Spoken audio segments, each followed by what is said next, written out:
All right, good morning, everybody. Looking in the back of the room, it is 9 o'clock, and we have a tendency of making our trains run on time here at Case Western. The person who does that is the dean of our law school, who's been absolutely transformative. If you've been reading the newspapers over the summer, our law faculty has developed an entirely new curriculum, which is now being called the Case Western Reserve Model of Law. And so the man who is responsible for all of that and who is a great supporter of our international law program is Larry Mitchell. Please come on down and kick us off.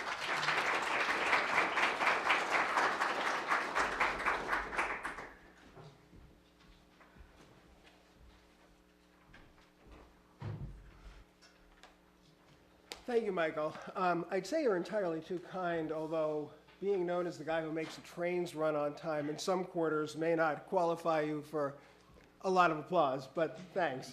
One of the privileges I have of my position is to welcome you to conferences like this. It's something I look forward to every year, and this conference in particular is one I haven't missed and have no intention of missing. Our International Law Conference is part of an ambitious and innovative international law program, and to return the favor, built by Associate Dean for Global Legal Studies, Michael Scharf, who really I could talk about, but it would take me hours, actually, to list all of the things that Michael does. And as a result of Michael's work and the work of his colleagues, we are consistently ranked among the very best international law programs in the nation. In fact, I usually don't do this sort of thing because you live by U.S. News, you die by U.S. News. We're tied with Stanford. That's pretty good. We have a lot to be proud of this year. We launched the world's first international law MOOC, Massive Open Online Course. In fact, when our vice president for IT approached me and asked if somebody in the law school would do it, I said, well, I've got just the person. And Michael managed to attract over 25,000 students. He only did that because he didn't have to grade the final exams. We're the only law school with its own international law talk radio program, again, Michael's initiative, broadcast by Cleveland's national public radio station. We will be the first law school in the nation in January to launch an all-online foreign international business law LLM degree. And we have increased over the past 2 years our student exchange and concurrent degree programs from 3 to 26. In fact, as we sit here, between our graduate students, our exchange students, and our JD population, approximately 20% of our student body is foreign. That is a truly national law school. This annual conference is made possible by a generous grant from the Wolf Family Foundation, and I would like to personally express my gratitude to Jim Wolf, who I believe is with us this morning, for his many years of support of the program. Jim, are you here? He'll be coming in a few minutes. Let's applaud for him anyway. Jim, thank you.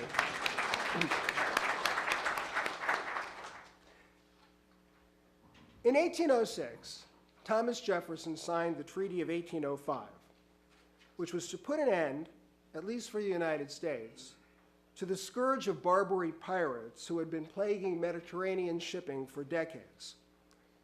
While Jefferson sent warships, I think the real key was he threatened to send John Adams. In any event, in an echo of contemporary international events, Jefferson had spent years from his time as Secretary of State trying to convince the European powers, who were equally plagued, to go in with him militarily, and they said no. So he did alone. Well, his actions stopped piracy for a while, piracy being then a state-sponsored activity. But now the coast has shifted, and the problem is no less real. The World Bank recently estimated that piracy will cost the global economy $18 billion this year. A U.S. jury just handed down life sentences in a piracy case involving the murder of 4 Americans who were hijacked by Somali pirates. And in an undeniable indication of the magnitude of the issue, Somali piracy is the subject of an upcoming movie starring Tom Hanks. Some think maritime piracy is on the decline, but we will hear today that we're on the verge of a new, far more violent phase of piracy due to renewed political turmoil in Somalia and Yemen. Inevitable piracy ocean. We have brought together 24 of the leading experts in this area to analyze and discuss the best legal responses to this new phase of maritime. Among them to have Romeo, who will be receiving the Cox Center Humanitarian Award for advancing global justice for his work addressing the problem of child soldiers and child pirates. We also have among our distinguished speakers the Chief Judge of the Kenyan Piracy Court, Rosamel Mutoka, class of 2012, LLM class of 2012, who served also as our distinguished jurist in residence. This conference is a culmination of a 3-year project in partnership with the Public Interest International Law and Policy Group. Michael organized this event and serves as chair of that group's high-level piracy working group. In that capacity, he's organized a series of expert meetings on piracy in Washington. He's set up an academic and law firm consortium that's prepared over 50 research memos on issues relating to prosecuting pirates. Our students' research memos have been cited by the Seychelles Supreme Court and have been circulated by the chairman of the UN Contact Group on Somali Piracy. And Michael himself has addressed the UN Contact Group on Somali Piracy in Copenhagen and traveled to Kenya, the Seychelles, and Mauritius to assist authorities involved in piracy prosecutions. I think Michael only travels to warm places. In any event, this conference kicks off an extraordinarily exciting year of events at our law school, and I just want to take a minute to talk a little bit more about what we do. The conference is a special part of what we do, and annually it begins our international cycle of programming. But largely as a result of what we do here, our students, faculty, and alumni scatter across the globe, working for peace and justice, and helping to promote the growth of commerce and economic welfare. From this small law school in Cleveland, go forth so many people who work so hard to make the world a much better place. That is the kind of student that we admit, that's the kind of student we teach, that's the kind of student we graduate, and that's the kind of program Michael runs. Thank you all for being here. Enjoy the conference, and I hope you come back again.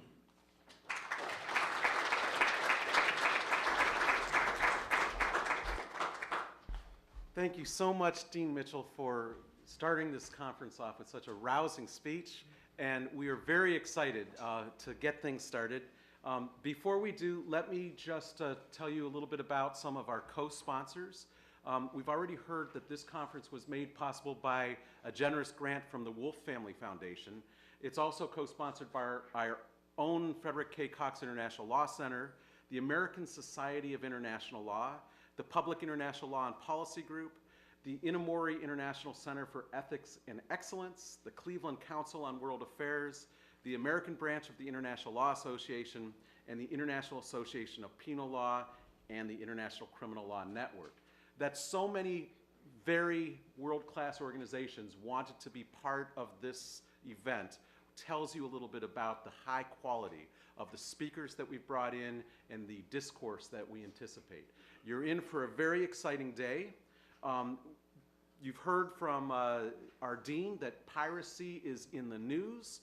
It's having an economic effect. There is an estimate that it is the equivalent of a 1% sales tax for all of world trade because of the cost of combating piracy. That's something that means it affects all of us.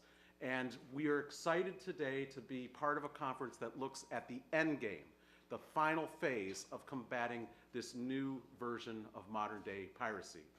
Our first panel is going to assess current trends and efforts to combat piracy, and I would invite the panelists to come up, and I will turn the program over to our chair of this panel.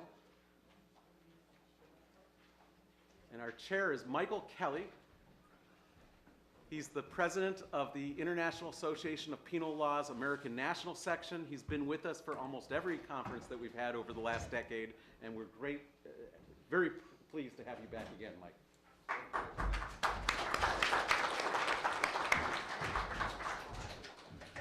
Well, I'm happy to be here, and this is my 10th consecutive year in Cleveland in September, so I know that the trains have to run on time. So we will go ahead and get started. Before I introduce the panelists today, I want to just speak for a few minutes about one of the co-sponsor organizations, l'Association Internationale de Droit Pénal, the International Penal Law Association, of which I'm president and Michael is former president of the U.S. National Chapter. This is a group of international criminal law jurists and lawyers that was founded in 1924 in Paris, still headquartered there. It has consultative status with the United Nations. And it is the preeminent organization if you're interested in international criminal law, genocide, war crimes, piracy, crimes against humanity, aggression, etc. Each country has a national chapter. I would encourage you to check out our website and sign up on the sheet that's going around to learn more about our organization. If you're a professor or if you're students at any American law school, you can participate in our summer school program in Nuremberg, Germany, every July. We take students to Nuremberg, right where the Nazi war crimes trials happened, and you learn from day one what war crimes are. We go to crime scenes like Auschwitz. We take you up to The Hague to sit in on current war crimes trials, and we run a moot court in old courtroom number 600, where the Nazis were tried. So it's a blend of history and law. So I encourage you to learn more about that if you're interested in pursuing these kinds of subjects that drew you here today. And we're always grateful to Case Western to keep inviting us again and again to co-sponsor these September conferences. Let me tell you a little bit about the panelists that you'll hear from today. I'm not going to read through their bios. You have those in your materials. Just by way of introduction and a few highlights. Sandy Hodgkin is Vice President and Chief of Staff at DRS Technologies. Prior to that, she was at the U.S. Department of Defense, where she served as the Chief of Staff to Deputy Secretary of Defense William Lynn for detainee affairs. Before that, she was a Distinguished Visiting Research Fellow at the National Defense University. She was previously at the State Department as the Deputy to the Ambassador at Large for War Crimes issues, and before that, she served as Director for International Justice on the National Security Council at the White House. And if that's not enough, she was a JAG officer on top. So Sandy was quite busy before entering private practice. Sulakshina Bakari is the Principal State Counsel at the Office of the Director of Public Prosecutions in the country of Mauritius. She also heads the piracy unit at her office, and she participated in the negotiations having led to the signature in 2011 of the agreement between Mauritius and the European Union for the transfer and prosecution of suspected pirates. She prepared the handover guidance setting out the rules to be followed by Navy personnel apprehending suspected pirates at sea, and she regularly advises on piracy matters. Next, we have the Honorable Rosamel Mutoka, the Chief Piracy Judge from the Kenyan Judiciary. She actually received her LLM in International Criminal Law here at Case Western, so she's a proud alumnus. She has served as a judicial officer within the Kenyan Judiciary for 26 years. She is a council member of the Commonwealth Magistrates and Judges Association, and she also served as a temporary member of the prosecution team in the Charles Taylor trial while she was completing her LLM at Case. Next, we have Ashley Roach, who is a former Navy JAG officer. He was attorney advisor for many years in the Office of Legal Counsel at the U.S. Department of State. He was responsible at the State Department for law of the sea matters. He's taught, advised, and published extensively on national maritime claims and other law of the sea issues, including piracy and armed robbery at sea. And Ashley and I will be appearing together in 2 weeks in St. Louis at the Washington University Symposium. And then finally, Ved Nanda. We always save the best for last. Ved is the John Evans University Professor at the University of Denver and the Thompson G. Marsh Professor of Law and Director of the Nanda Center for International Comparative Law. You know you've made it if you have a center named after you. Ved, from 1994 to 2008, served as Vice Provost for Internationalization at the university. He is an honorary president of the World Jurist Association, as well as an elected member of the American Law Institute. Professor Nanda has received the Gandhi King Aikida Award for Peace Building from Soka Gakkai International and Morehouse College. He's received the Lifetime Best Teacher Award from the Indian Law Teachers Association. He was awarded the World Jurist Association Highest Order of Justice, and before that, the World Legal Scholar Award. And he was also the recipient of the United Nations Association's Human Rights Award and the Anti-Defamation League's Civil Rights Award. In fact, if Ved actually wore all of his awards, he would look like a Soviet general. But seriously, Ved is widely recognized as the father of the International Legal Academy, and those of us who are in it look to him as a leader, and we would be lost without him.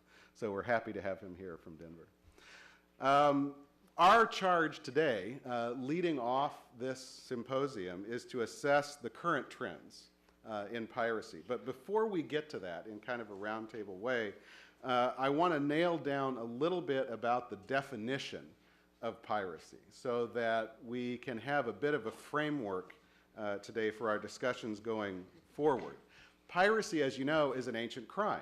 It was the first international crime. It was recognized as far back as 800 to 900 BC in the Rhodian Sea Laws. Indeed, the Rhodian Sea Laws were the laws that were in effect when Julius Caesar was captured by pirates as a young boy in 78 BC and then later ransomed. Cicero in Rome declared pirates enemies of all mankind. But legal definition is what we need to wrestle with today if we're going to successfully prosecute pirates. And this definition can be narrow or broad. And the wrangling over a narrow or broad definition to piracy is not a recent phenomenon, although it certainly haunts us today. You go back to the 17th century in the mid-1600s, and you find an argument between Gentili and Grotius over whether the definition should be narrow or broad. Does it include privateers or not? They obviously had different things on their minds, but the elasticity of this definition was never really settled. Just as recently as 2010 and 2011, we had a split in the United States in Virginia, in the Fourth Circuit. Two federal district courts in Norfolk, Virginia, came out differently. The first court, who was prosecuting Somali pirates for attacking the U.S. warship Ashland, came out with the definition robbery at sea. And they acquitted the pirates because there was no boarding of the ship or stealing of merchandise. They were overruled later by the Fourth Circuit. But before that, not the same court, different judge in the district court, applied the definition that was used in the United Nations of violent attacks at sea and convicted those Somali pirates that attacked the U.S. warship Nicholas.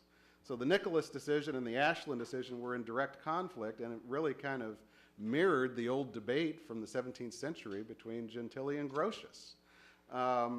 In the Ninth Circuit, very recently, in the Ali case, we had an adoption of the UN definition, which was broader, and then added to that was the idea of conspiracy to commit piracy.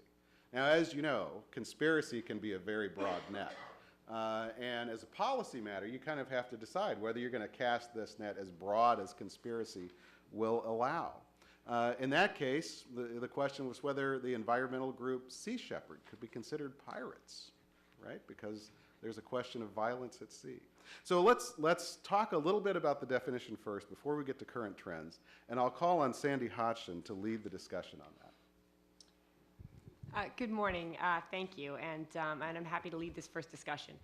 First, I have to at least mention that I'm tremendously honored to be on this particular panel with so many incredible colleagues. Professor Nanda was one of my mentors going through law school, and so I'm always just delighted when I can be near him in a conference, have the opportunity to share thoughts with him. I'd like to start this part following up a little bit on some of the remarks that Professor Kelly made starting out. The definitional aspects are important to piracy, and the reality is, as attorneys, we often get caught up in what are we going to apply definitionally? What are the elements of the offense? How are we going to get a conviction? What is the most broadly applicable way? And there's a lot of good debate over that, particularly in the area of piracy. And one of the reasons is, piracy does go back a long time, as Professor Kelly mentioned. And, with the traditional robbery at sea definition is what most people still think of as piracy, there are just so many other acts that occur at sea in the process of pirating that to prove the element of a theft at sea can actually be a little bit harder, as we saw in the U.S. beginning on the piracy cases. The definition is evolving, but at the same time, it's splintering in some ways too. I think there's been at different times a push to try to get everybody on one definition or everybody to join consensus around either the UN Convention on the Law of the Sea definition from Article 101 or whether you go towards the SUA Convention's way of treating piracy. And I'll give you sort of the definitions of each of them just so that we have those for purposes of this discussion. But the reality is there's a bit of a mixed bag because countries implement into their domestic legislation those laws they find the easiest to prosecute, the most convenient, and based on the circumstances at the time that you're trying to implement them. And so I'll mention a few with respect to Somalia in particular. So starting first with the UN Convention on the Law of the Sea definition from Article 101, much broader than robbery at sea. This one specifically goes on to say, any illegal act of violence or detention or any act of depredation committed for private ends, so private ends are critical, by the crew or passengers of a private ship or private aircraft on the high seas or against a ship or outside the jurisdiction of any state. So the high seas element of the UN Convention on the Law of the Sea definition is another important one to note because if you use UNCLOS definition, UNCLOS being the UN Convention on the Law of the Sea, then you are limited to the high seas unless something else happens to change that. In the case of Somalia piracy, the UN Security Council, based on a request by the transitional federal government in Somalia, based on their basically consent by requesting assistance from the UN Security Council, applied the UN Convention on the Law of the Sea definition to the territorial seas. And so they closed a gap that's there inherent in the UNCLOS definition, but it's one that when you go beyond Somalia, you need to make sure you do gap closing if you're going to use this definition going forward. And so while many countries are adopting this definition, as it's broad and good for the purposes of sort of a catch-all, it has a big territorial limitation. And so that has to be addressed. Another way of addressing that, besides on a case-by-case basis, would be the idea of developing more customary international law on the actual use of this definition within the territorial sea, but that would be extremely controversial at present because it was specifically excluded in the UN Security Council resolution. The UN Security Council specifically said that our application in this case to the territorial seas of Somalia of the UN Convention on the Law of the Sea definition will not be used as development for customary international law. So I don't think that trend will actually happen, but that would be another way to get around this limitation of the UN Convention on the Law of the Sea definition. The SUA Convention similarly has a very broad provision. The definition in the SUA Convention that's most generally been used to deal with the issue of piracy is the seizing or exercising control over a ship by force or threat of force. So here it's very broad. There's again no robbery, but here it's actually the seizing or exercising control over a ship by force or threat of force, or performing an act of violence against persons on a ship. So there's another fairly broad category, and again, most of the recent piracy cases you can easily apply here. In fact, the U.S. has successfully had several cases use the SUA definition as it's been implemented by domestic legislation into U.S. law. The Muse case, the Li Shi case. So there have been a few where this has also been a legitimate basis for criminal prosecutions. And one of the advantages of SUA is that while it does have a somewhat confusing territorial application when you actually read it facially, it's been interpreted broadly enough to include the territorial sea for a ship that's transiting through the territorial seas. So you have a broader applicability using SUA, which would be an advantage to using the SUA Convention over the UN Convention on the Law of the Sea. But the UN Convention on the Law of the Sea is also incorporated into many domestic laws of states that prosecute pirates.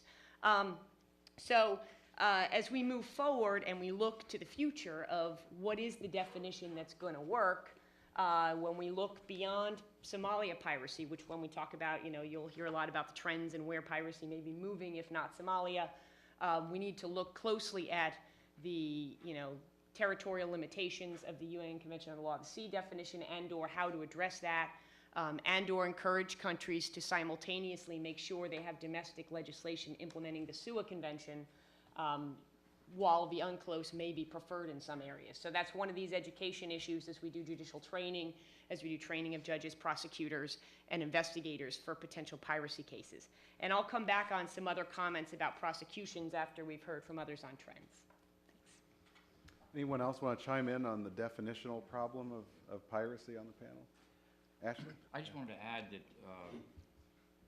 although the U.S. is not a party to the 82 Law of the Sea Convention, we are a party to the 1958 High Seas Convention, which has virtually the same language. So it is the rules that are international recognized, we're a party to, it's just we're not in the same instrument. Ved? Just want to add that 101C of the 1982 convention does permit facilitation as a basis for prosecution. And our own court, as you were talking about, the District of Columbia case came before the circuit, and the circuit court talked about it, and at the present time what has happened is Fourth Circuit or DC circuit, and you look at facilitation permitting the court to go after those who have committed acts only on land. And these are the people who might have given money, these are the people who might have been involved in negotiations for ransom, and even that can be permitted then under the 101C. And then that is going back to the 1958 convention, because 1982 convention, as rightly said, simply had the same language as the earlier convention. So it can be used even to go on land and not on the high seas and not even on the territorial waters if permitted by the country coastal state. Yeah, that's raised this euphemism, dry land pirates. I'll give you a minute to wrap your mind around that. Dry land pirates. Ashley? I just wanted to add another technical point. The word high seas, which you find in the 82 convention, is actually imported into the EEZ regime. So the piracy regime under the 82 convention applies seaward of the territorial sea, not just in the high seas, which is seaward of the EEZ. Anybody else? Yeah. Maybe just one note. I mean, as far as we are concerned, when we had to think of legislation which could actually provide for all of this, what we did in drafting legislation was to take UNCLOS, because we thought it was too entrenched to play with the definitions, but also combine SUA provisions in the same piece of legislation so that you have a wider range of offenses to choose from if you want to go ahead. So when Mauritius took that decision, Sulakshna, I mean, did they just lay all the definitions that were available out on the table and pick the best provisions? As widely as we could. We took UNCLOS Articles 100 to 107 verbatim. We didn't play with that at all. We put it in the schedule to the Act and said this is the definition we'd go for, but also understood that there could be other things. If it's not high seas, if it's territorial waters, what kind of offense could you provide for? So then the offense of maritime attack in case it happens within the territorial waters. We tried to cover as many scenarios as possible, but the legislation remains to be tested. Well, and of course, you know, all of the prosecutions that happen for pirates are national prosecutions. Yes. You know, we don't have international prosecutions, even though we've got a pretty vibrant international definition. Is this something ripe to be added to the ICC's jurisdiction, do you think? Ashley's shaking his head no. And there's at least one good policy reason for that.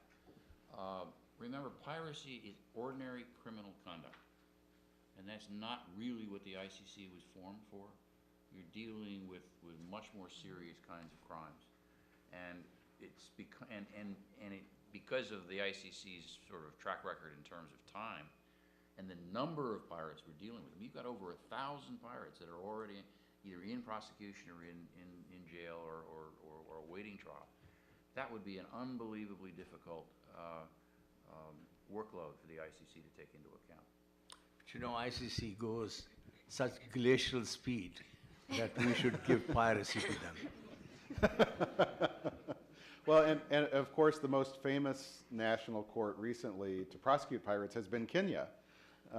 So, I mean, you know, Rosamel, your country has been deputized by the world community as the International Court for Piracy. Did you feel pressure to just adopt the UNCLOS definition without any alterations when you were first cast into this role? Thank you. Well, for Kenya, I think it was a little easy for Kenya because piracy was provided for in the penal code. But we had a problem when we started prosecuting piracy under that provision because we did not have the UNCLOS definition until much later when we had the Maritime Act that was, that was enacted maybe about 3 or 2 years after we started the prosecutions. And then at some point while we were continuing with the trials, one of the cases that was before us was they challenged the issue of jurisdiction, and because the trials were done at the first instant courts, and so they went to the High Court and said that the magistrates courts that were trying piracy cases did not have jurisdiction. And the judge actually did uphold that, that argument, and so stopped all the prosecutions that were going on. But then the matter went to the Court of Appeal, and actually last year when I was here, just about the time I went back home, the Court of Appeal gave a decision after about 2 years, because we had some upheavals. And one of the things the judges of the Court of Appeal said about this judge who had this matter and now was appointed and was in the Supreme Court was that he based his decision on conference arguments and not the law. And that because then by the time he made that decision, we had a new constitution that had domesticated all the treaties that were ratified, and of course one of them being UNCLOS. And so the court argued that we were going to rely on the definition of piracy under UNCLOS, and that is what was going to guide the question of jurisdiction. Thank you. Well, okay, that's, we are unresolved on the definition, which exactly mirrors the situation. So let's move to our topic for our panel, the current trends. And Sulukshna, do you want to begin the discussion on current trends? And we'll just move right down the line. Yep, I have a PowerPoint, is it? You have a PowerPoint, okay.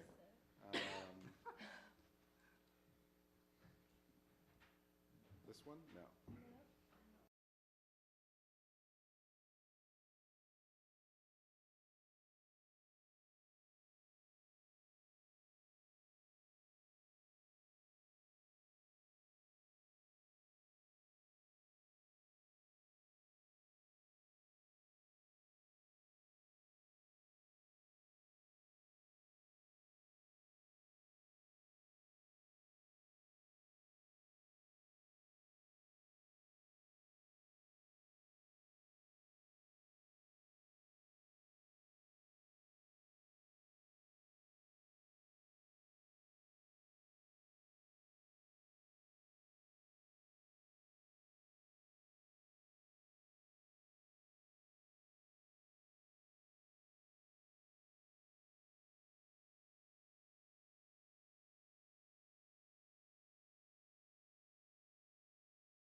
Thank you very much.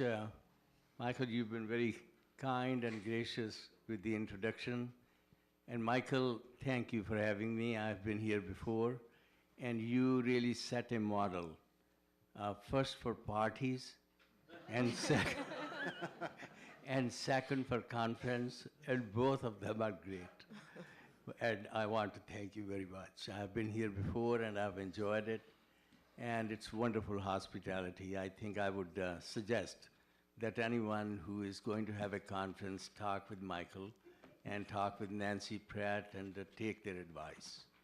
I was just a few days ago giving a talk somewhere, and as I was walking in, someone showed me a little piece of paper saying, "Friends don't let friends do PowerPoint."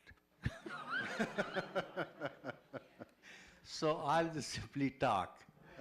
And my title of the paper tells what I'm going to say. And the title is Moving from Crisis Management to Sustainable Solution for Somali Piracy, Selected Initiatives and the Role of International Law. You'll have to read this dull paper later on, so I won't go through it, but I'll make a few points pertaining to these initiatives. First, I do want to say that this crisis management has succeeded to some extent. I won't take you through all the numbers. Our paper goes back from 2009 to 2013, and how the IMB, International Maritime Bureau, their piracy, they follow all these pirates and piracy numbers. And similarly, IMO, International Maritime Organization, does it. Their numbers differ a little bit, but the trend is pretty clear. And that trend is because of these forces that are naval efforts in the Gulf of Aden, off the Horn of Africa, and off the coast of Somalia, whether it's the European Union's efforts, along with NATO, along with the United States-led efforts.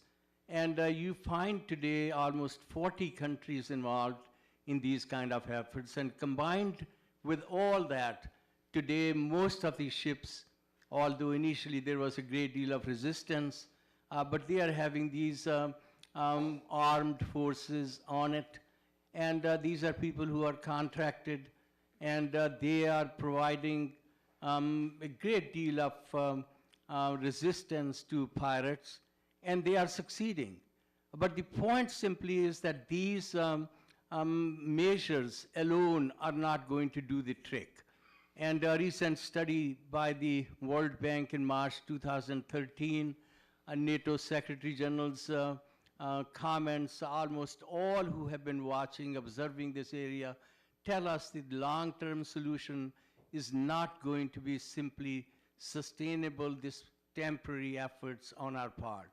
Sooner or later, at the present time, European Union has said 2014 is the time. Many others might, these naval vessels not be there. And how long and how much money are you going to be spending on these security forces? And security forces are not accountable at times. There have been unintended kind of consequences, fishermen killed. So today, this effort, these trends that we see, short-term kind of efforts to have crisis management, is not going to lead to permanent solution.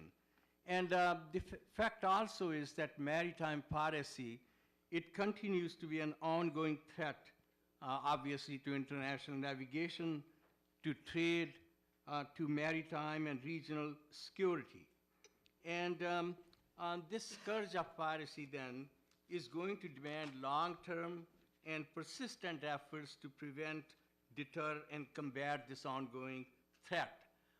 In this paper, I started looking at all these actors, from the Secretary General of the United Nations, General Assembly, Security Council, And then you can go on to all these regional kind of settings, special initiatives taken by countries in concert with each other. And if you look at all of them, you come to a conclusion that, again, this short-term effort has succeeded. Let's look at the Secretary General's recent couple statements I want to bring to your attention. June 26, 2013, Ban Ki-moon welcomed the successful conclusion of the summit of the Gulf of Guinea heads of state and government on maritime safety and security, and the adoption by the summit leaders of the regional strategy against piracy of West Central Africa. Because as you found that off the coast of Somalia, piracy incidents had declined, coincidentally on the west coast, you found that those incidents had increased, and increased in a fashion that was not off the coast of Somalia, because here they are simply stealing the cargo. They are simply going after, not ransom, they don't take the ship, they simply steal everything, valuables, and they are not trying to keep hostages. So it's a different kind of setting. And then you look at the Southeast Asia, and the numbers there have arisen. And I looked at, there are other statements by him, but on the Security Council, as you know, they have almost passed 13 resolutions, starting in 2008, when piracy began its kind of ugly head all over. At that time, they had looked at a Somali case, and they had permitted, as you recall, for the nations to be able to go in the territorial waters with the assistance of, with the approval of the government of Somalia. And after that, the resolutions keep on. Let me just mention two resolutions to you. The point also has been, what do you do with these pirates? Many of these pirates are simply let go. People don't want to, countries don't want to take them to their own places to try. Evidence is lacking at times. It's very costly. And once you have prosecuted the pirate, alleged pirate, and you have given a sentence, and the likelihood is that that person doesn't want to go back, is going to seek asylum. And so there are all kinds of problems, and therefore, in many instances, they simply let them go because pirates, the alleged pirates, they have thrown their weapons out in the sea, and you can't have credible evidence to be presented to a court thousands of miles away. And that is why at the present time you find that many countries that don't have in their own laws implemented this universality principle. And that is the reason today that you don't find many countries willing to do that. And I am deeply grateful, as all of us are, to Kenya, to Mauritius, to Seychelles, to be able to assist the world community in taking on that burden. I want to simply mention one more Security Council resolution, and here the contact group and its working group 2 had done a whole lot of work initially, and they had presented 7 possibilities of the way to perhaps prosecute. Let me just mention them to you to briefly. UN to enhance assistance to build the capacity of regional states to prosecute and imprison suspected pirates. Establishing of a Somali court sitting extraterritorially. You remember the case of Libya and those Libyans that were prosecuted in The Hague because not in Libya, extraterritorially under Libyan, under the Irish law? No. Scottish law, yes. Establishment of a special chamber within the national jurisdiction of a state or states in the region without UN participation. Fourth, the same with UN participation. A regional tribunal not embedded in national jurisdiction established on the basis of a multilateral agreement among regional states with a UN participation. The same thing without UN participation. And finally, an international tribunal established by a Security Council resolution under Chapter 7 of the UN Charter. The President, the Security Council had asked the Secretary General to have a special representative look into all this. A great deal of effort has been going on, but finally, as you probably know, no possibility of under Chapter 7 a new tribunal to be created, no possibility of an international tribunal. So at the present time, the thought always has been that let us build the capacity, let us have these special tribunals created by these states, and regional bodies might help out. And then therefore at the present time, Kenya, Seychelles, and Mauritius have been very, very gracious in undertaking all that. I was going to walk you through International Maritime Organization and what it does, because they have all been, if you look at the initiatives and current trends, they have all been making a great deal of effort.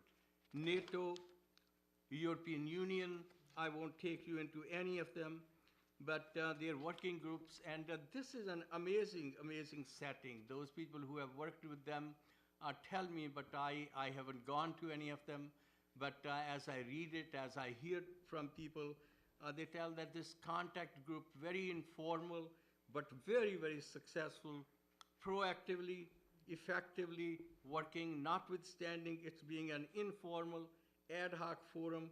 It has no budget, no secretariat, costs little to function, but the strength lies in flexibility, its coordinating role, and trying to bring about that cooperation among so many actors. Combined Task Force 151, this is under the US leadership, and its mission again is to disrupt piracy. I was going to mention to you very special work that the United Nations Office on Drugs and Crime does. And they are absolutely amazing, because as you look at the current trends and how many international organizations, how many regional groups, how many countries all have put in their own resources, and in a concerted fashion, they have been trying to find an end to this scourge. US response, I think, has been mentioned in these two cases. In this paper, I go through those two cases very carefully, but we have talked about the definition, and there's a whole lot in these cases, but it simply gives you an indication of how diverse all these efforts can be. We just heard about Mauritius, you can hear about Kenya, and you can find again the difficulties. There's a whole lot that you can talk about the private maritime security companies, and this paper goes through thoroughly into where at the present time we are, how many different standards are being used, international efforts, national regulation, efforts by NGOs, and I think if I have to just summarize it, their criminal jurisdiction at sea, and in some cases, criminal law in a case of mistaken identity at sea.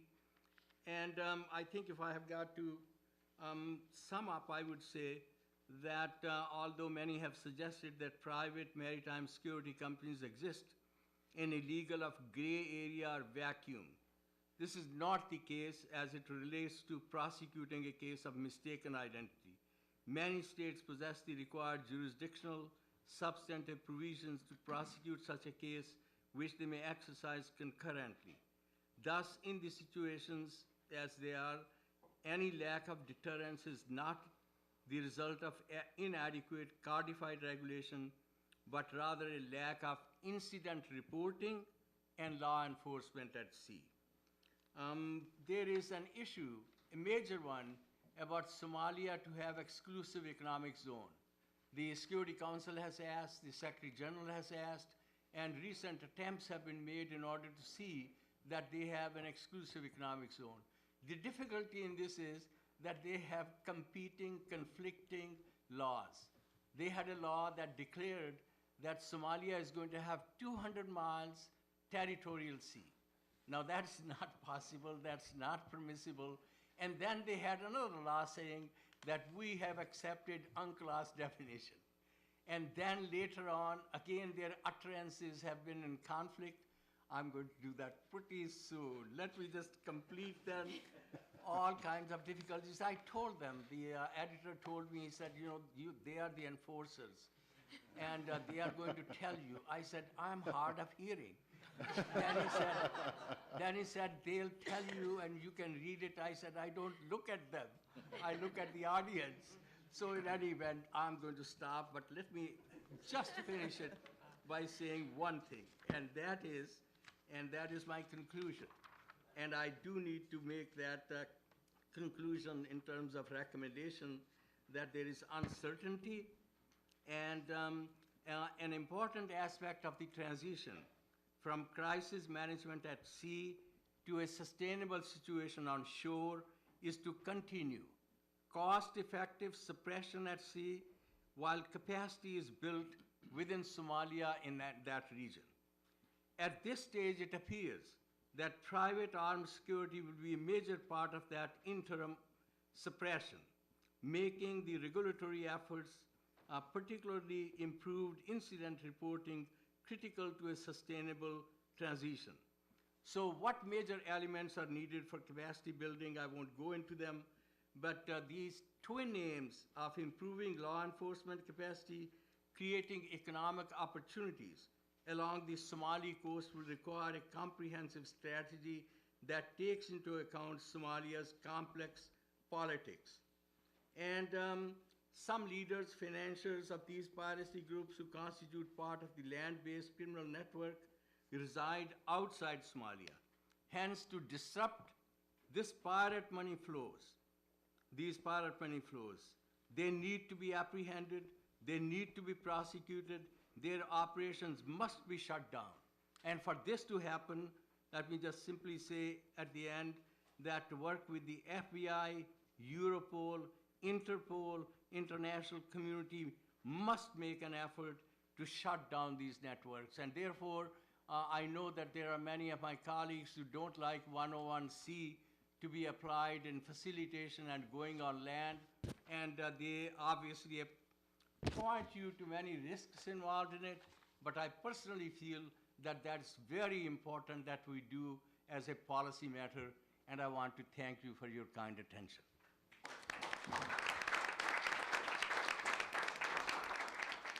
Thank you, Ved. Sandy, what do you have to offer us on current trends? Okay, well, since we've just heard two excellent sets of views on the current trends, I'll try to pick up in a few areas, give a few perspectives on it, and continue to move down the line. I do note, though, that, Michael, you should be very flattered that Professor Nanda has acknowledged your party-throwing abilities with your conferences, as he was the original professor to coin the phrase international law through wine and cheese. Word peace through wine and cheese. And so we would, every single event always involved wine and cheese. And I have kept that with me through my own diplomatic career, found it actually worked in most parts of the world. But to pick up on a few of these trends. So, I thought one of the more interesting facts we've heard all about, Somalia going down. We can credit to a number of things we've been talking about. One of my favorite facts of the year was when the notorious pirate leader, Mohammed Hassan, officially declared his retirement from piracy. As though this were a profession that you can officially retire from. He has got pension funds. I know. And that it made world news. And obviously it was a lucrative employment. And so, we need to be noticing the fact that, yes, we're doing some of the right things in Somalia, and we should pick up on all the best parts of those trends, and then look at where we have to modify them for other areas. And so, his retirement, because he's perhaps financially lucrative, or perhaps because he realized that, as I think Ambassador Winkler put it from the legal committee of the contact group, when there are, 3,000 or so active pirates out there, and 1,000 of them are in jail, and another 300 have been killed at sea, it starts becoming a little bit less lucrative of a game, because it becomes a little more a game of odds. And so, by triaging in all the different ways that we've attacked this problem as a world community, we've actually been tightening the noose in that area. Like the drug trade, though, it'll move, and it is moving, and the tactics change and adapt. And that's one of the things that we have to be mindful of, is complacency over what we've accomplished so far. But to echo the point about how effective the international naval patrols have been, extremely costly, ending up at the end of 2014. I doubt they'll be renewed in that area unless there's another rise. And we'll need to look to the future. That may be the one thing that's the most difficult to sustain because of the cost and because of all of the political will you need to get. You need to have a problem in order to do it. And so the consciousness grew in Somalia over time, and getting ahead of it with these naval patrols would take time and a lot of resources. You may start to see, though, national navies take this on as part of their roles, though. When they look at some of the missions they provide through their own domestic law enforcement, this may be something they continue to look at, but it may be much less of these grandiose international naval patrol than what we've seen. But we're certainly appreciative for what we've received over the past several years. The trend towards the armed guards on vessels, which has really gone up, and I think you'll have a panel discussion where you get to talk a little bit about the rules for the use of force, which have been probably the most significant legal issue of privately arming these guards on the commercial vessels. But that trend, it is costly. The average ship has had 4 or so guards put on it, commercial vessel, and there still remains the fact that not one commercial vessel with these private security guards has been hijacked yet. And so it's a great statistic. And so I'm not sure that trend will change. I mean, that may be a continuing tax that goes on commercial shipping as this continues to move around the world. I mean, it's hard to imagine the first ship owner who's going to say, I'm going to leave the guards behind, and how his crew will feel about it. And so I don't know what the standard will become, but that's something to watch. Along with, the armed guards, which is one of the sort of best management practices, there have been a number of other ones that I think probably will continue wherever this goes.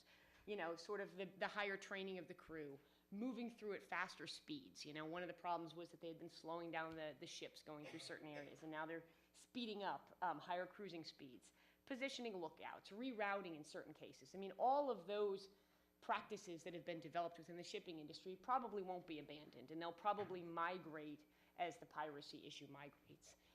So it leaves us with this question as lawyers about how does this trend towards regional prosecutions migrate with the piracy problem. I'm a personal advocate that the way that this has developed is exactly the model that you would want to continue to replicate. There's a lot of advantages to it. One, you do get to strengthen capacity for investigations, prosecutions, wherever you do it, which is always a good thing. Never hurts, always might help. And at the same time, it's been proven to be much more cost effective than the standalone tribunal. Everybody's agreed, I think, on this panel so far that the International Piracy Tribunal idea, at least for now, is abandoned. I think it probably will remain abandoned just because of all the tribunal fatigue and the high costs of these standalone courts. Even when, the special advisor Jack Lang had proposed at one point looking even at a specialized tribunal outside of Somalia, there was some challenges on the extraterritorial jurisdiction aspects. And so having something closer to the scene with willing, interested states, with UN support and other country funding through a pool of funding is a great model, and I think has brought us a lot of success here, as it has in other parts. And it does seem to have a deterrent value. I mean, the biggest question that I think we've had from these prosecutions has been whether or not the people we are actually prosecuting are the people who are carrying out the crimes at the highest level. And I think to date our answer is no. I mean, we don't think we've gotten most of the higher ups, the financiers, the real ringleaders. We forced one into retirement, but we haven't actually prosecuted him. And so the deterrent value of that is something we need to continue to sort of sharpen our pencils on, making sure we have every tool that we can possibly have on going after the higher ups. Because you can go after lots and lots of foot soldiers, but it's not going to solve the problem. And we've seen it with the drug trade, we've seen it with other organized crime, and we should learn those lessons. But I'm an optimist. I really believe that, compared to what we thought as academics over the last couple years, could we really get an effort in place that successfully was prosecuting in a number of places? There's been a tremendous amount of political will from several regional countries and a lot of hard work in trying to make the most broad and most expansive jurisdictional bases and opportunities for prosecutions. And I think those success stories will have to carry to the next region. So I'll pass for now, and we'll come back for questions. Okay, Ashley, your PowerPoint is already up. Yeah, but I need to come up and look at it because I can't turn around and talk. Oh, there are too many people. You can man the podium if you like. I could, yes. Yeah. Perhaps easier. And besides, you get to sit down there. All right, yes, indeed. Now, if I, let's see, this is just like my computer. All right. First off, Michael, thank you. Thank you for having me here. Thank you for having a great party. It is the way you make friends, and you do it in an informal setting. For all of you in the audience here, I'm going to talk about the solutions in part to what my colleagues have put forward. Because what you don't hear about in discussions of piracy is the fact that there's a whole bunch of other international treaties that are absolutely useful, absolutely applicable, and in the context of East Africa and the Horn of Africa, most of those states have actually ratified them and have, one way or another, some form of domestic legislation.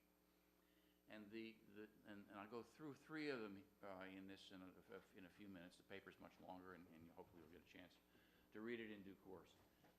But the central message I'm trying to get across is, if all you think about is pirates, and you don't think about the people who were financing the pirates, who were organizing the pirates, who were facilitating, I'll use that 101C word, their success, and you rely solely on the customary international law, the treaty law of piracy, you've given up the opportunity to use so many more tools that are available.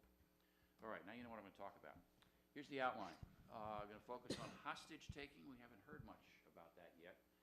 And the SUA conventions in the context of the Djibouti Code of Conduct. A little bit on criminal jurisdiction at sea, the obligations of states parties to these treaties, what the offenses are, who's liable, and then how it applies in the context of piracy and armed robbery at sea. And then a little bit of just very summary of the provisions in these other conventions with regard to arrest, prosecution, and law enforcement cooperation. And then a little bit of conclusions, and then the last slide lists a whole bunch more treaties that I didn't go through that are also available and need to be used. And that's because you've got a dozen or more UN conventions which establish a cooperative regime to combat specific offenses by making them, quote, international crimes, unquote, among the states parties. 3 of them at least can be used with regard to the offenses we're dealing with here: hostage taking, the current 2008 1988 SOA Convention, and then the revision, which has a whole bunch of useful things in it. But the point is that each one of these conventions establishes a similar cooperative scheme among states parties. Quickly, the hostage-taking convention goes back to 1979. It's been in force since 1983. There are 171 parties. There are actually more parties to the hostage convention than there are at UNCLOS. And in the context of the Djibouti Code of Conduct, all of the participants are party except Eritrea, the Maldives, and Somalia. And Somalia is the one theme that goes through all of this because they're not a party to any of them. And that's one of, I think, the major challenges as they develop a maritime strategy and begin to cooperate and do that. They need to come on board the rest of it, because if you're focused on keeping the acts of piracy at sea off Somalia down, you've got to make sure that the situation ashore in Somalia distinctly improves. And that's the big challenge. There's in fact a conference in Dubai next week that's going to focus on that. And that's where the future, I think, is what can you do to sustain the growth of a viable government and viable businesses in Somalia. In terms of the SUA Convention from 1988, that, of course, was created after the Achille Lauro incident, when they decided that the acts of the Palestinians that were on that Italian cruise ship didn't amount to piracy under the traditional rules, but yet you needed to have some legal regime for dealing with people that interfered with the safety of maritime navigation. And that's how you came up with this, that's why we came up with the SUA Convention. It's now broadly enforced, and again, you find all of the participants in East Africa, except Eritrea, Ethiopia, the Maldives, and Somalia are party. And it seems, from what I can tell, and I'm no student of this, but it would be worth, I think, a very exhaustive study, is to look at what, for example, UNODC has put up on their website and see what the domestic legislations are in enforcing all that. Are they good enough? Do they need more? I simply don't know. There's clearly something there for most of them, because you just look at the website and it's by country, and it's got links to all of the laws. But having observed a similar process in ASEAN about 2 years ago, dealing with the piracy issue there, there were some very good studies that were done of the national domestic legislations in each, and there's a lot of differences that came out, a lot of holes, but it was very productive. The SUA Protocol of 2005 is one of those instruments that developed after 9/11. It is actually in force, but there are not very many parties yet, and none of the Djibouti Code of Conduct countries are parties. Why would they care? Well, there are two things I think that they would care. One, it updates the cooperative texts that are involved in that, which I think is an important move, so that it's sort of uniform across that. And second, it provides a uniform boarding provision that had previously not appeared in any multilateral other than the Caribbean counter-narcotics agreement on how you go about boarding ships. And as a diversion, but let me just make this point so you just be aware of it. In the context of piracy, perhaps the single most unique factor of that is that in the at-sea context, if you're a warship and you come across somebody who's suspected of piracy, you don't have to get flag state consent to board. All the other treaties maintain the flag state consent regime. But my own sense, and I spent 20 years working this issue, most flag states now understand what they have to do to be able to respond promptly and quickly to requests for assistance in the boarding. So I don't see that the fact that any of the terrorism conventions don't have a waiver, if you will, or pre-authorization of the flag state consent is really not a bar to that. And these more modern conventions, as you'll see shortly, have so much more in them to facilitate in the law enforcement mode. Just briefly, criminal jurisdiction at sea depends on where you are. As I just mentioned, flag state permission is required, other than in the piracy context. And in the territorial sea, no foreign state can board or arrest without coastal state. So you have the same kind of communications requirements to be able to deal with whoever is the law enforcement at sea wanting to be able to operate in the territorial sea and assist. And you have, again, you have the same communication situations in the context of the Caribbean Maritime Law Enforcement Agreements. We set up structures to do that, and it's worked very well. Now, this is perhaps the key, one of the key slides, I think, because just because you ratified a treaty, oftentimes they say, oh, we're all in compliance now and we feel good. Well, unless you've met the obligations to take national steps, you really haven't helped the world. You have to make offenses that are listed in the convention a crime under your national law. And that's what Mauritius has just most recently done. There are bits more to that, of course. It's not just making them a crime. You need jurisdiction provisions. Found in jurisdiction, for example, is one of the ways where those who otherwise normally would not be involved, nevertheless, can be given authority to deal with a foreigner who's present in their territory. They all have prosecute or extradite provisions, and that's, of course, key to the whole mechanism of moving the process forward. And then each one of these conventions has a whole series of measures on how to provide assistance in connection with criminal proceedings. Complicated, but nevertheless very, very important. Briefly, under the Hostages Convention, the offense is the seizure or detention or threat to kill, injure, or continue to detain a hostage in order to compel a state or a person or a group of persons to do or abstain from doing any act as an explicit or implicit condition for the release of hostages. Who's liable if you have that factual predicate? Well, obviously any person who commits hostage taking, but you have an attempts provision included in there, and this is back in 1979. And then you have an accomplice provision, which is in there. Now, bear that in mind when you see how that's evolved. There are broader bases that have come forward. Under the SUA Convention that we've heard, if you seize or exercise control over a ship by force or threat of force, any form of intimidation or perform an act of violence. That's the key there is, one, does it endanger the safety of navigation of the ship?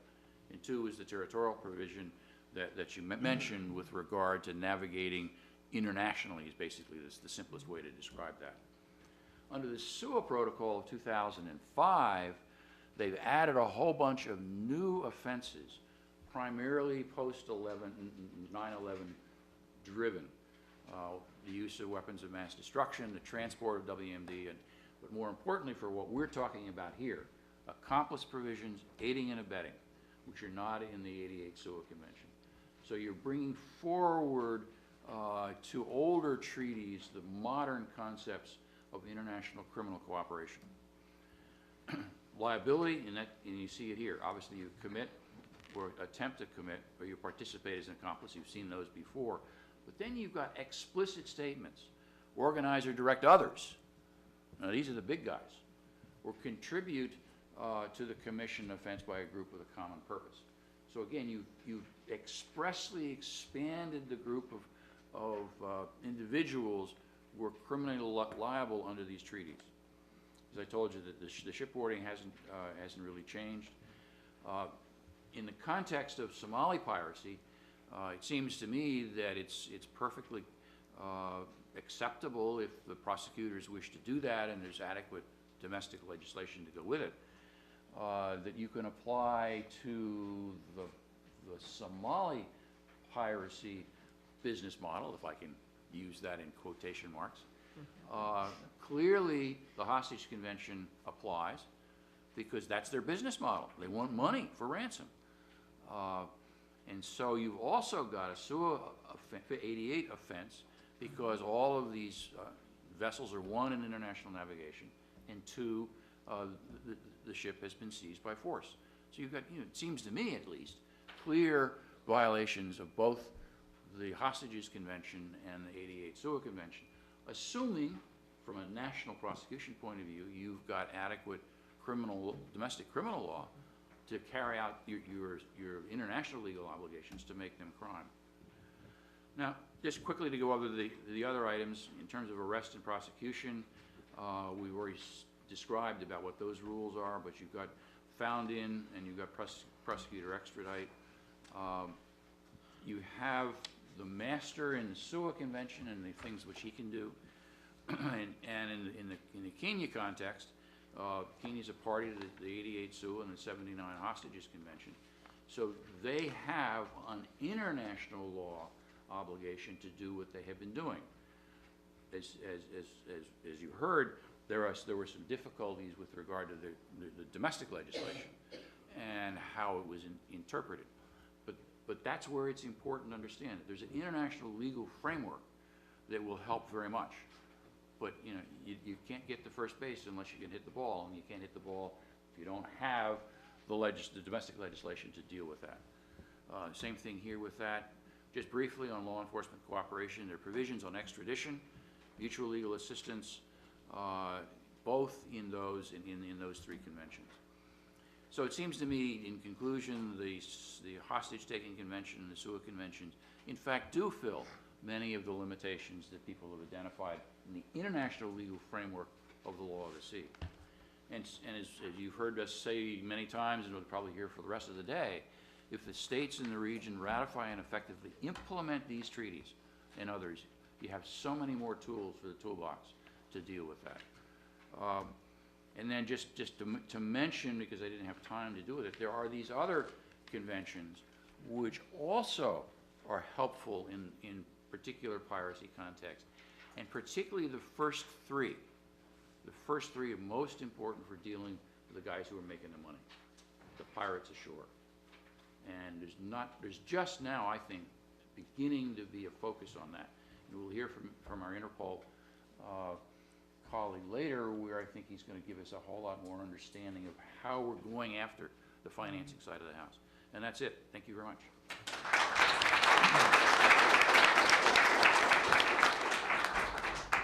Okay, finally, Rosamel, you are the anchor on the morning panel, so please go ahead. Thank you very much, Michael. Let me take this opportunity, first of all, to sincerely thank Michael and for inviting me here again. This time coming in this capacity and not as a student, not sitting on that side, and my stomach churning every time they talk about assignments. Something very bad when you're at my age, sitting with people younger than your children in class, and wondering whether you'll even pass. Forget about do well. So thank you very much, Michael, and also take this opportunity to thank Nancy Pratt I think on behalf of all the speakers for facilitating our coming here and making it very smooth. So anyway, I think I'm the only one in this room who's entitled to sit back and sort of say, been there, done that, you know, coming from Kenya, where we've had, you know, all these cases tried. We've gone through all these challenges. And I think it's become almost, from my experience, and the fact that we've convicted so many of them. In fact, I think there's only one acquittal, and that was for a technical reason. And you know, when you deal with this, who we are calling pirates, because these are the foot soldiers basically, you realize that perhaps the prosecution, okay, it's a good thing, but at the end of the day, perhaps it's not, does not address the problem. And I think because the speakers that have gone before me have very eloquently stated what is needed to be done to, you know, to deal with piracy, I will only talk about 2 or 3 areas. And the first one is addressing the root cause. And the root cause, actually, particularly from my perspective and experience, is, you know, really the problem we've been having is we've been dealing with these young people who've been used to go out there as foot soldiers to go and hijack the ships. But these are plenty in Somalia. Somalia having, of course, no government at that time. And I'm glad that Sandra talked about the retired pirate. Actually, the UN has declared him the most dangerous pirate the world has ever seen. And the interesting thing is that he has been given a diplomatic passport by his country. You know, I don't know whether he can dare leave his country with it, but he's actually been given by the former president. And his work is to, you know, reach out to the youth who are in Somalia and discourage them from, you know, getting into piratical ventures. But he said something, I think, that is very important for us to reflect upon. And he said that there are hundreds of young men wanting a future. And he said that a young, hungry man can do anything. So, of course, they take advantage of these young men. And, you know, it is important, therefore, to appreciate the fact that there's a steady supply of individuals who will undertake pirate operations despite quick trials, harsh penalties, or even loss of life. It doesn't matter to them because it's a business like any other. So, you know, it's important that we deal with that. And of course, Somalia having now been given the support it's being given, I think piracy, I was just talking to Beccari and I was telling her that I think it will be a thing of the past, really, if you think about it. And it's not, there have not been any recent attacks that I know of, or if they've been, I think it's not as you know, widespread as it was before. And I think it's easier to deal with it now that Somalia, the government is now getting steady. And so I think but for me, I think what we need to do, if we were to address this problem, is to go for what I call the land pirates. And I think that is so important because for us, especially in Kenya, it has really, the proceeds of piracy has really affected our economy very adversely. In the short term, it looks like it's helped because there's a lot of investment, especially in real estate. But then the long-term effects, because of course this is money that is not accounted for, and so it has affected us negatively, particularly in the areas of corruption. I was talking to Shefali yesterday and Rachel. We had a very interesting discussion about how this has affected and is going to affect our economy very, very adversely. And yesterday when we had a discussion, when we had the teleconferencing discussion, we were talking about, someone mentioned about how, what is happening in Mexico because of the narcotics trade. And I think Kenya may just find itself in a situation like that because of piracy soon, because there's very heavy investment by this, the proceeds of piracy have been invested heavily in Kenya, and it has affected our economy adversely. And in fact, this has been recognized by the government, and recently, the judiciary, the Chief Justice set up a division known as the International Crimes Division of the High Court that is going to deal with international crimes. And when he was launching that division, he said that the reason why it was imperative that we have that division is because Kenya's economy had been mortally affected by international crime. And particularly, of course, if you think about it right now, we are not certainly talking about what is happening with our president and the vice president going to the ICC. Certainly, when you're talking about international crime, the first thing that comes to your mind is piracy. So Kenya is going to be dealing with it in that respect. And I think, having, one of the things that has, is increasingly coming to our attention is the fact that even if you give them long sentences, it doesn't make that much of a difference. And so, in fact, the sentences, those that had been sentenced to serve more than 5 years, the High Court has reduced the sentence. In fact, last week when I was coming, one of the cases that was determined last year, the sentence was reduced from 20 years, their sentences was reduced from 20 years to 5 years. And it's because I think that there's a recognition that you must deal with these land pirates. And that is the way to address piracy. So I believe that if we pursue these land pirates, there are quite a number, for example, in Kenya, and it's an open secret. Everybody talks about them. We even know their names. Most of them are lawyers, unfortunately. And we know them, and occasionally we throw barbs at them when they try to talk loyally out there. And, and if we went for them, I think that perhaps would address the problem much more effectively. And then also, of course, there's one last thing I'd like to talk about, I think, the issue of funding, support, because Kenya, I think, was the only country at that time. Mauritius is just coming in now, and like I was telling Beckery, I'm not too sure they're going to have too much work to do anymore. But when, it was sort of like the baby was dumped at the doorstep of Kenya, and we took up that responsibility on behalf of the international community. But I think we were left, first of all, we were not prepared. And then, even though we had MOUs with several countries, I think there was a problem with the terms. And so it was eventually, of course, we did not renew them. But there's very serious need to give support to the countries that have, willingly come forward to try piracy cases, especially if they have nothing to do with it. Because, like, for example, Kenya, we have never, none of our ships have ever been affected, none of our, our citizens.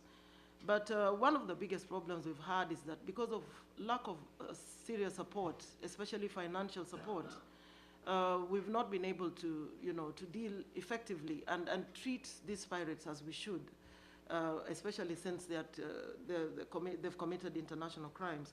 So it's important that we are given that support, and that if we have those agreements, those MOUs, those memoranda of understanding, that they actually are upheld to the letter. I think those are the three areas that I wanted to highlight. Thank you very much.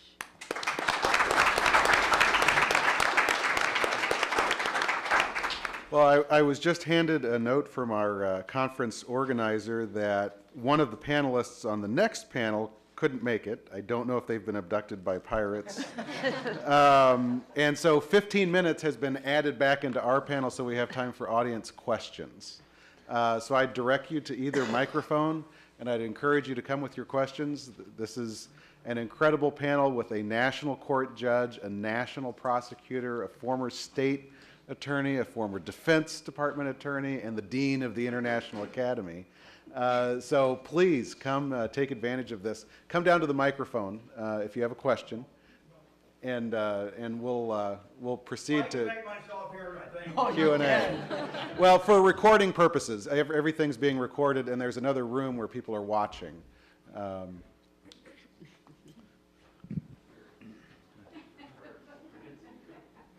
Now, this is the proverbial dumb question. What on earth is a SUA treaty? I think that's directed at you, Ashley.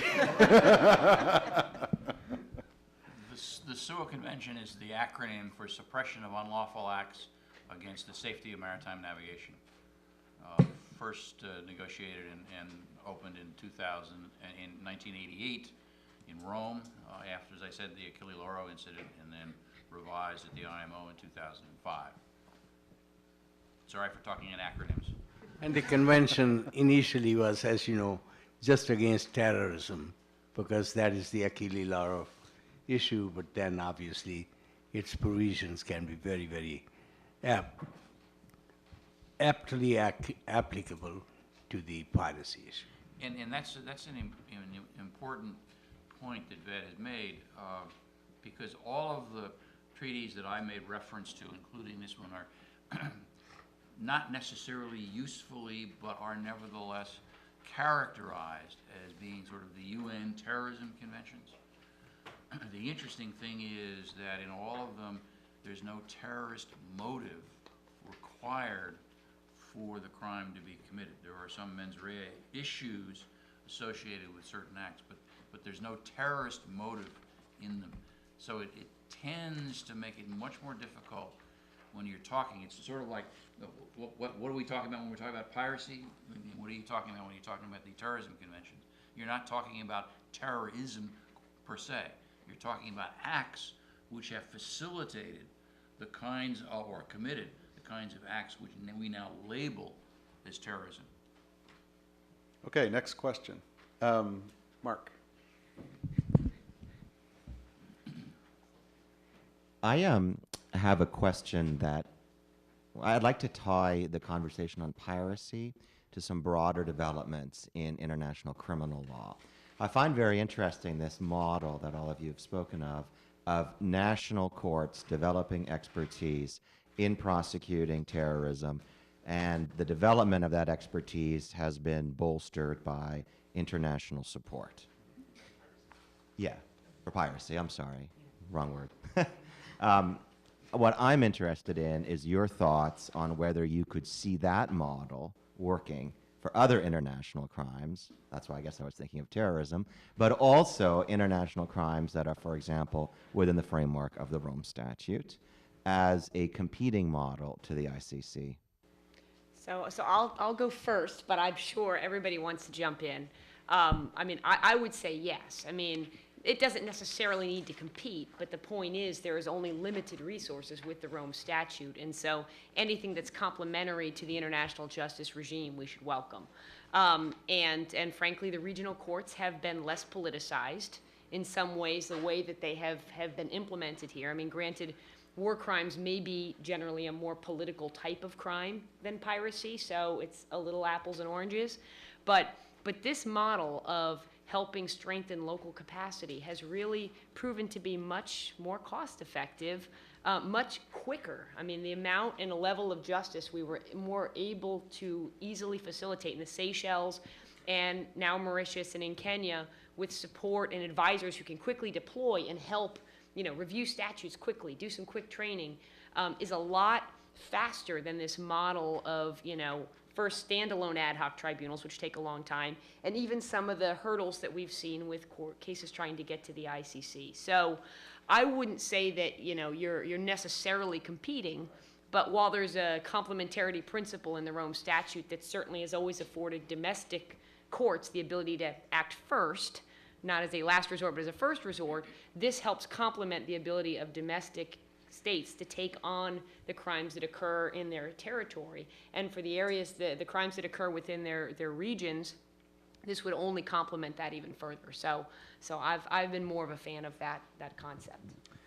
I am a card-carrying supporter of ICC, but its glacial speed does tell me that Sandy has got a wonderful idea. I agree with her. Let me just add a couple of sort of more detail to answer your question. And that is the support that's being provided to countries is, I think, both widespread and deep across the spectrum. Perhaps the leader, at least in the world that I've been observing, is the UN Office of Drugs and Crime, UNODC. I mean, it is unbelievable how they have moved from a relatively small organization that now has really taken on, I think, the leadership role. And there's a research institute that's separate, but provides data support. They're now running a database of all the piracy trials. So you've got that, and then you have tremendous amounts of either national funds or EU funds that are being applied, perhaps not by as many countries as one would wish, but there's still a lot of money that's been put into it. And I think very, very good results. It's not one of those black holes that money goes in and you don't see anything come out of it. Follow-up about capacity, is we still on here? All right, so in the first prosecutions in Kenya and the Seychelles, the defense counsel were not very active. The defendants did not take the stand, and there was only one defense counsel for a group of defendants.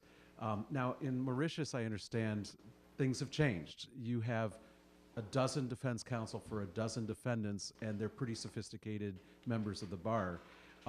Can you tell us a little bit about the challenges that that's presenting you, and whether the model works as well once the defense counsel have become organized as it seemed to work when the defense counsel were pretty dormant?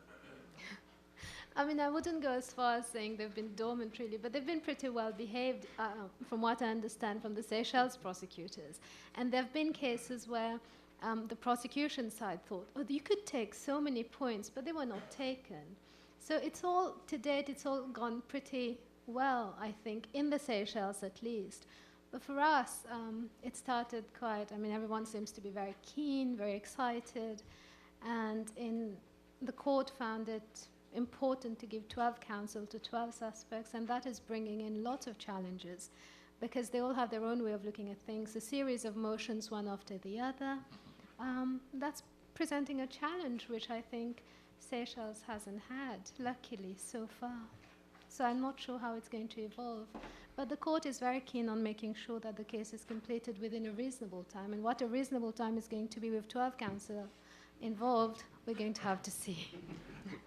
It's interesting. One of the themes that everybody keeps bringing up, both in the audience and on the panel, is the difficulties of modern legal process and the requirements of modern legal process actually getting in the way of prosecuting pirates. Evidence problems, witness problems, defense problems, these kinds of things.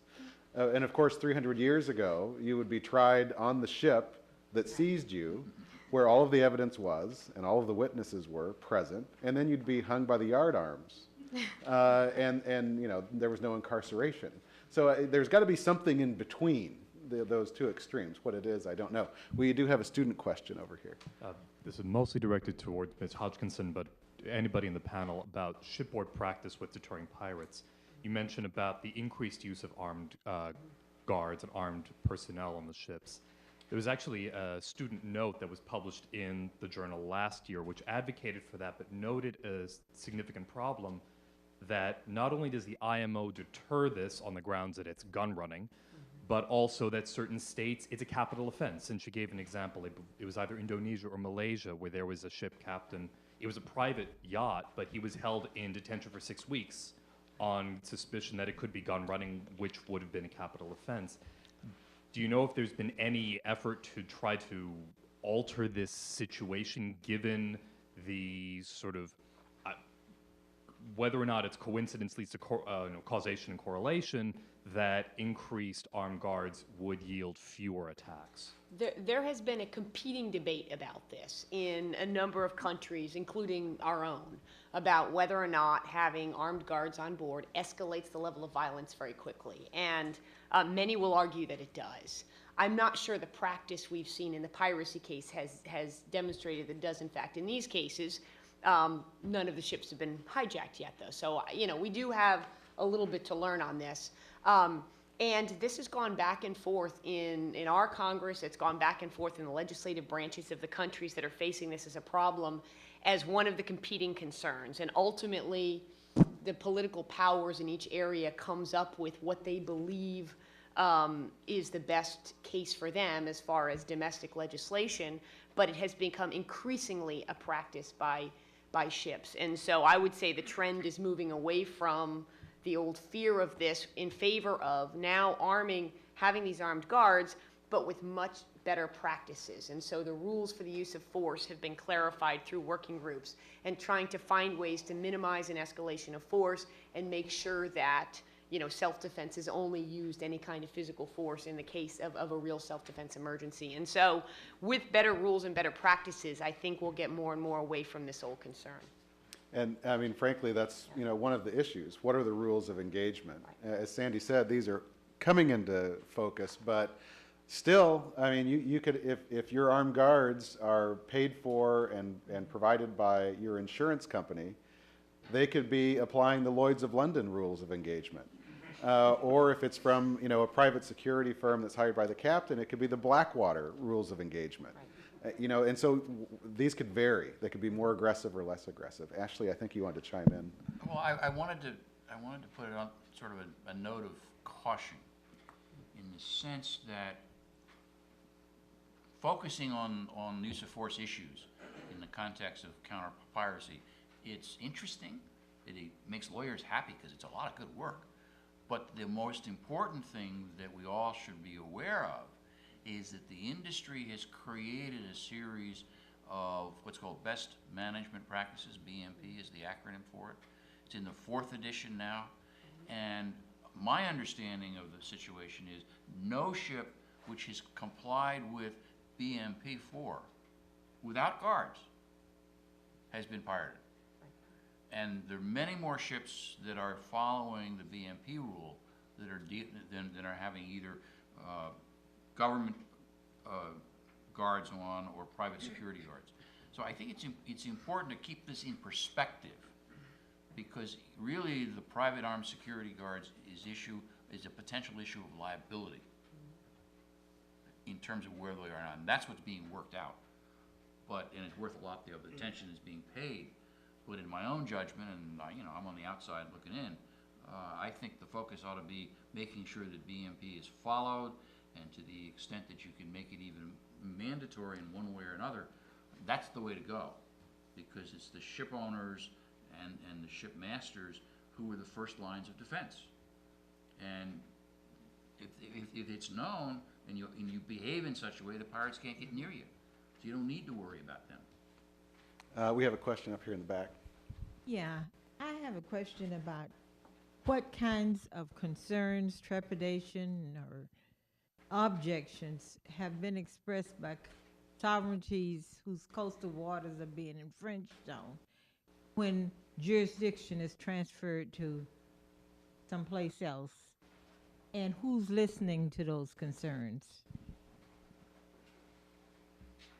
Okay. Sovereignty issues. Well, hey, having lived through the Straits of Malacca issue,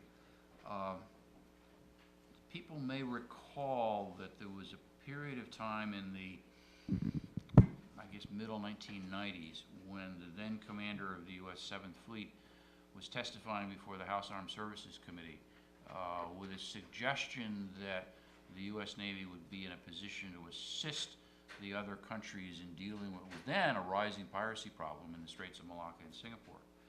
And he went so far as to suggest that, the U.S. Navy ships could be there. A firestorm erupted from the countries that were most concerned about sovereignty, and that's Indonesia and Malaysia. There wasn't any intention to do this, it's just what happened. But that then, and this is me speaking, but it's what I observed, Indonesia very much in the forefront of the sovereignty protectors. And so in the context of the Somali Security Council resolutions, it was Indonesia that required the insertion of that text, which has been in all of them now, that what we're doing in Somalia is unique and it cannot be used to create any new forms of customary law. My own sense in reading a little bit in the Gulf of Guinea context, most of those acts, of course, are in national waters. They're not yet, farther at sea, and so the same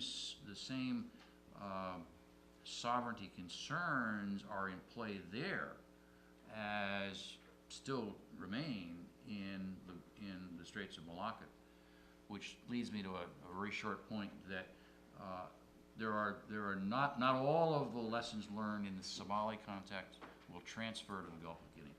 I think you need to think more in the context of how did we deal with it in the Straits of Malacca and Singapore.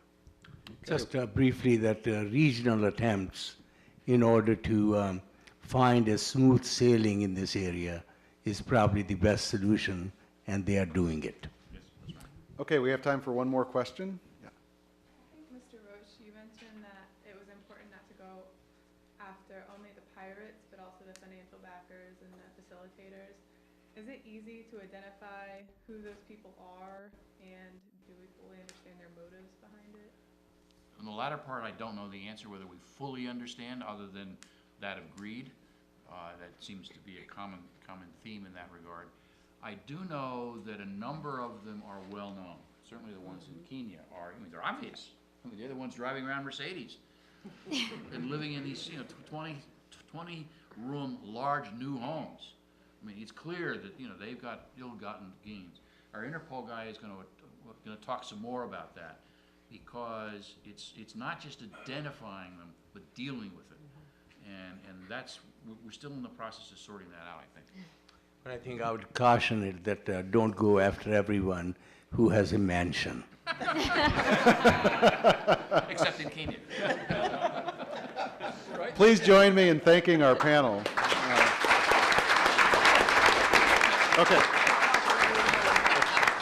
Thank you, Michael, and our Blue Ribbon panel. As Mike said, we have Judge Gazwaga, who wasn't able to come here, so we took 15 minutes out of the last panel, added it to this panel.